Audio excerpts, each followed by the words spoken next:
আপনাদের সাথে পরিচয় করে দিব একটি আল্লাহর দেওয়া একটি বৃক্ষ। এই গাছগুলোর নাম হচ্ছে, অনেকে দেখেছেন,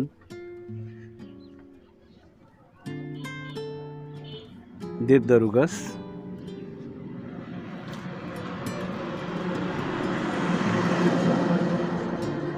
অনেকগুলো গাছ, সারিবদ্ধ গাছ।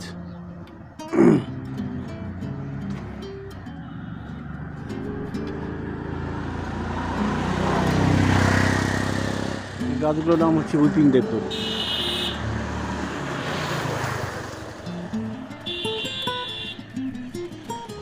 গাছগুলোকে বলা উইপিং দেবদারু। গাছগুলোর বিশেষ বৈশিষ্ট্য রয়েছে। এই গাছগুলো সাউন্ড পলিউশন প্রোটেক্ট করে থাকে, সাউন্ডকে অ্যাবজর্ব করার মতো ক্ষমতা এই গাছে রয়েছে, যার ফলে আশপাশ দিয়ে শব্দগুলো টেনে নিয়ে যায়, ফলে শব্দ দূষণ হতে আমরা রক্ষা পাই। এখানে অনেকগুলো গাছ রয়েছে, সারিবদ্ধ গাছ, দেবদারু গাছ রয়েছে।